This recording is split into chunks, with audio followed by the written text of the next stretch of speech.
درود بینندگان عزیز و خوش آمدید به برنامه اخباری آزادی. زرنگز نوروزشاه هستم در خدمت شما. امروز 27 ینور است و ما اطراف این موضوع ها صحبت خواهیم کرد. 12 نشست مطبوعاتی منصبداران در یک روز به اعتراض شدید خبرنگاران روبرو شد. بچه‌های ما نمیروند. بگذار دانند که عزت ژورنالیستان عزت 9 میلیون تبع تاجیکستان است.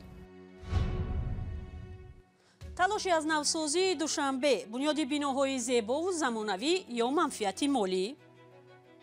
سخن درباره ایدئولوژی بی‌پایه است. اینجا بوی پول به مشام میرسد. تمام. بازگشت به وطن پس از 16 سال آوارگی، سلیم کیمبونبونی جوانی افریقایی به دیدار پیوندانش رسید. سلام علیکم تاجیکستان. من سلیم کیمبونبونی در تانزانیا هستم. به همش تشکر. تاجیکستان را پزمان شدم. تغییرات در جدول نشست‌های امسال اکثر ژورنالیستان تاجیک را حیران کرد.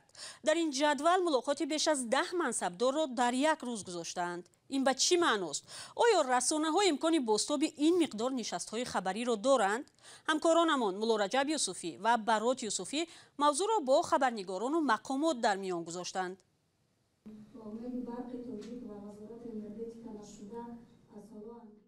اعلان جدول نشست‌های خبری نهادهای دولتی با واکنش شدید جامعه ژورنالیستی تاجیکستان روبرو شد. نگرانی روزنامه‌نگاران از آن است که در یک روز نشست خبری 13 وزارت و اداره‌های مهم دولتی را تعیین کردند، چیزی که در تاریخ نشست‌های خبری سابقه نداشت.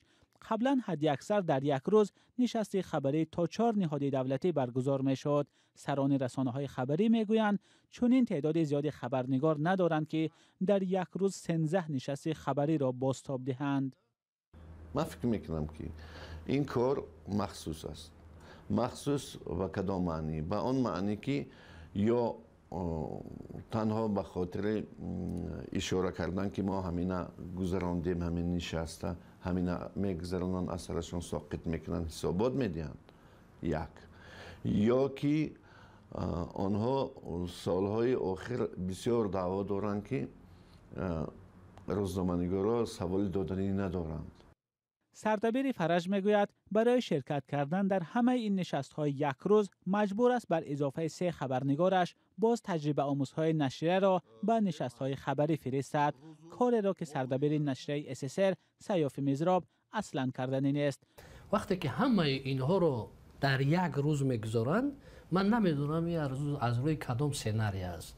ضمناً من گفتم که من نمیروم، بچه‌های ما نمیروند. بگذار دانند که عزت ژورنالیستان عزت 9 میلیون تبع تاجیکستان است. مقامات به این ناراضگی جامعه ژورنالیستی واکنش نکردند. در نهادهای دولتی گفتند که نقشه نشست‌های خبری را دستگاه اجرایی رئیس جمهور ترتیب داده است و آنها تنها دستور را اجرا می‌کنند، اما در دستگاه رئیس جمهور وضعیت را شرح نمی‌دهند. یاور رئیس جمهور در امور رابطه با جامعه امام علی نصرالدین زاده در پاسخ به سوال رادیوی آزادی گفت مسئله را دیرتر شرح خواهد داد. مولا رجب یوسفی، برات یوسفی، آزادی، دوشنبه. در ضمن دستگاه ریاست جمهور که همین لحظه ها پاسخش را به رادیوی آزادی ارسال کرد، از تصمیمش حمایت نموده گفته است اولا ساعت برگزاری نشست ها گوناگون است و سبب دیگر این تصمیم پاندمیای کرونا ویروس بوده است. ماموران ریاست کارهای داخلی ولایت ختلان نصرت الله سعیدوف، برادرزاده سعید عبدالله نوری رهبر پیشین حزب نهضت اسلامی تاجیکستان و اتحاد نیروهای مخالفین تاجیک را با گمان دریافت مبلغ از خارجه دستگیر کردند. نصرت الله سعیدوف 4 سال پیش به مدت کوتاه بازداشت شده بود. همکارم میرزانبی خالقزاد با پیوندان دامولان نصرت الله چند لحظه پیش صحبت کرد و حالا در استودیو با ماست. میرزانبی سلام و بگوید که نهایت سبب بازداشت معلوم شد. بله، همین چند لحظه پیش نور محمد سعیدوف برادر نصرت الله در صحبت تلفنی گفت که صبح امروز مفتش ریاستی کارهای داخلی زنگ زده است و گفته است که وی همچون گمانبر در بازداشت هست، ولی به قبل مفتش نگفته است که برای چی گمانبر است و در کجا نگهداری می شود. وی گفت که ماموران ریاستی کارهای داخلی ولایت ختلان پس از دستگیر نمودنش تا حال اجازه ملاقات ندادند و ادوکات هم تا کنون ندارد. پیوندانش میگن که نصرت الله سعیدوف برای رسانیدن کمک و یاری به خانواده معیوبان از جانب رئیس جماعت دهات به آنها روی خط نامناسب معیوبان پیشنهاد شده است و از جمله معیوبان خردسال اردو، روغن و برنج و برای معیوبان خردسال بازیچه ها خریدند. ولی طوری همصحبت ما گفت مقامات 4 کارمند همین خواجگی را بازپرسی کردند که مبلغ کمک به معیوبان را از کجا یافتند. آیا این پولها از خارج تاجیکستان با راه غیر قانونی به دست آورده شده است یا نه؟ 4 نفر روز 25 ینور بعد پرسش آزاد شدند، ولی نصرت الله همچنان در بازداشت است. تلاش‌ها برای تماس با مسئولین مقامات ریاست کارهای داخلی ولایت ختلان تا این دم بی‌نتیجه بود. نصرت الله سعیدوف 48 ساله ساکن ناحیه وخش ولایت ختلان و رئیس خواجگی دهقانی استقلال است و این ماه فوریه سال 2018 بعد نصب شدن پرچم سیاه در بینای خواجگیش یعنی پرچم داعش دستگیر شده بود. سعیدوف را پس از مدت کوتاهی جواب دادند. دادگاه‌های تاجیکستان بله میرزا نبی سالهای اخیر چند نفر را با گناه دریافت کمک از مخالفان تاجیک در خارجه به زندان محکوم کردند. سرنوشت آنها چی شد؟ ببینید، دادگاه ناحیه اسماعیلی سامانی دوشنبه 2 سال قبل اسرارالدین پسر زبیدالله رازق عضو زندانی حزب فعالیتش در تاجیکستان ممنوع نهضت اسلامی را 5 سال از آزادی محروم نمود. آن زمان نزدیکان زندانی ها در خارج فرستادن مبلغ را به عائله هاشون رد نکردند، ولی گفته بودند آن غیر قانونی نیست و نباید برای آن جزا دهند، چون به ادعای آنها عائله هایشان به سبب بیکاری و مصادره بخشی از اموالشان به یاری احتیاج پیدا کرده بودند. سال 2015 پس از ممنوع شدن فعالیت حزب نهضت اسلامی در تاجیکستان صدها اعضا و طرفدارانش در اروپا و کشورهای دیگر پناهنده شدند. بله تشکر. برخی از پیوندان سعید عبدالله نوری نیز از آن زمان تا حالا در خارج از تاجیکستان به سر میبرند. سعید عبدالله نوری در درگیری‌های داخلی سال‌های 1992-97 رهبر اتحاد نیروهای مخالفین تاجیک بود. پس از امضای سازشنامه صلح در سال 1997 کمیسیون آشتی ملی را تا سال 1999 رهبری می‌کرد. سال 2006 در 59 سالگی در دوشنبه درگذشت.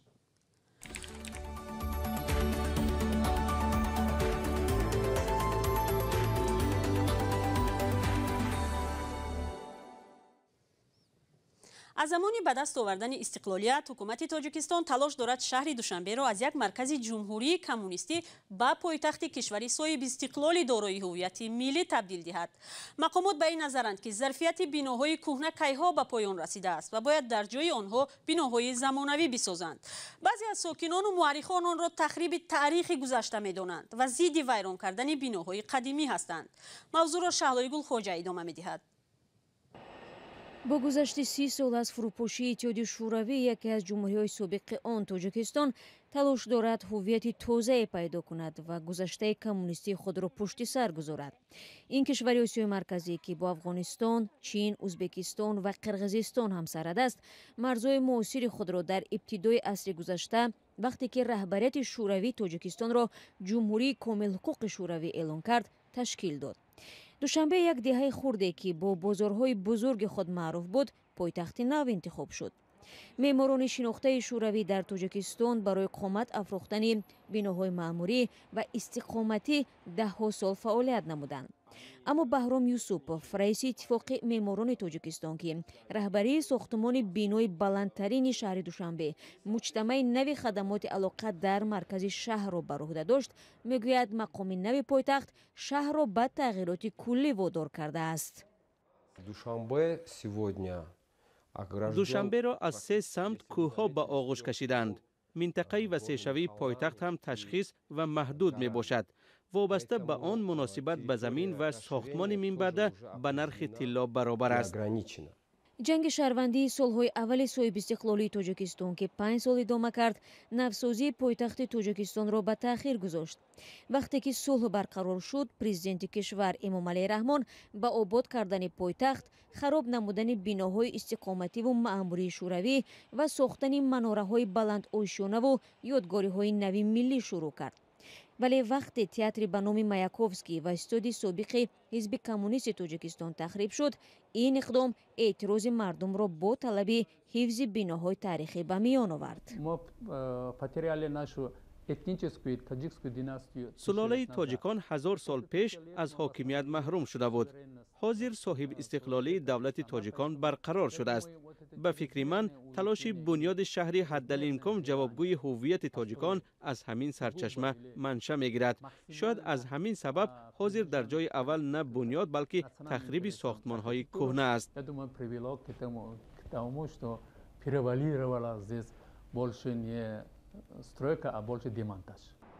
در سال 2017 گیم پلان و یا برنامه بازسازی دوشنبه تکمیل شده. در این دوره در پایتخت تاجیکستان بیش از 500 بنا و مجتمع نو بنیاد گردیده است. صرف نظر از تخریب محله ها و بناهای کهنه و ساختمان بناهای معاصر به اصطلاح عثمان خراش، حمایت از میراث زمان شوروی زیاد نیست. معمار و مورخ تاجیک غفور شرمتوف میگوید جستجوی جنبه‌های سیاسی و ایدئولوژی بازسازی دوشنبه عملی درست نیست. سخن درباره ایدئولوژی بی‌پایه است. اینجا بوی پول به مشام میرسد. تمام زمین در مرکز پایتخت گران است و خوب به فروش می رود. همه‌اش همین.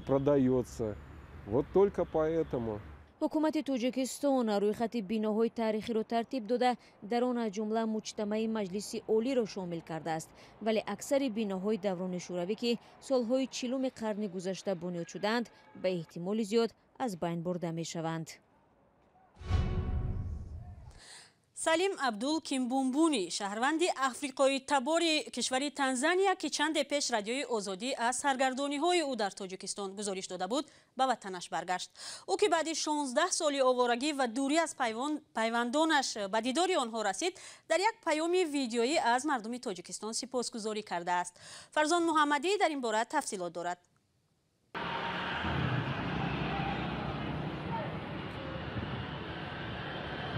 سلام علیکم تاجیکستان. یا سلیم کیمبومبونی. سلام علیکم تاجیکستان. من سلیم کیمبومبونی در تانزانیا هستم. به همه‌اش تشکر. تاجیکستان را پزمان شدم. به تانزانیا بیایید. پس از 16 سال سرگردانی ها که 10 سالش در تاجیکستان سپری شد، سلیم عبدول کیمبومبونی یک شهروند افریقایی تبار کشور تانزانیا بعد بازگشت به زادگاهش از شهر دارالسلام به رادیو آزادی پیام فرستاد. او خیلی خوشحال می‌تابد و همراه پیوندان و دوستانش در کوچه های شهرش گشت و گذار دارد.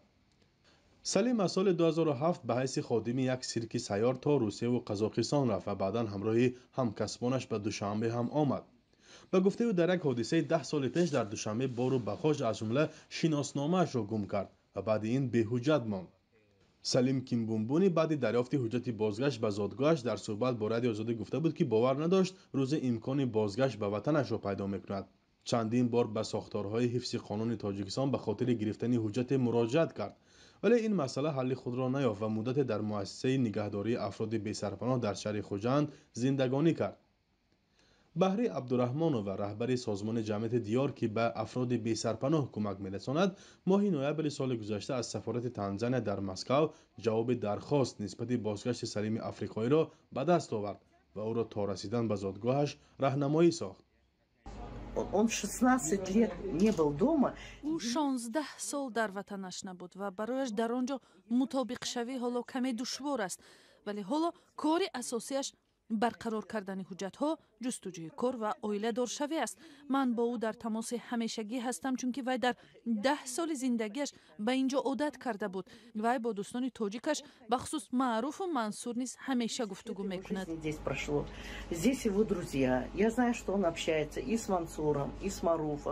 سلیم عبدول بنابر مشکلاتی به سرش آمده گاهی به فراموش خاطری نیز دچار می‌گردید و قبلا خود را زاده کشور کنیا میگفت.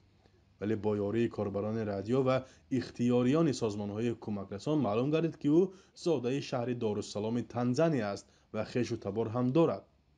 سلیم بعد برقرار کردن حجت‌هایش می‌خواهد به تاجیکستان برای مهمانی آید، زیرا دوستانش را زیاد پزمان می‌شود. فرزان محمدی، رادیو آزادی، شهر خوجند. این مطلب آخری برنامه امروز بود. خود را احتیاط کنید و خدا نگهدار شما.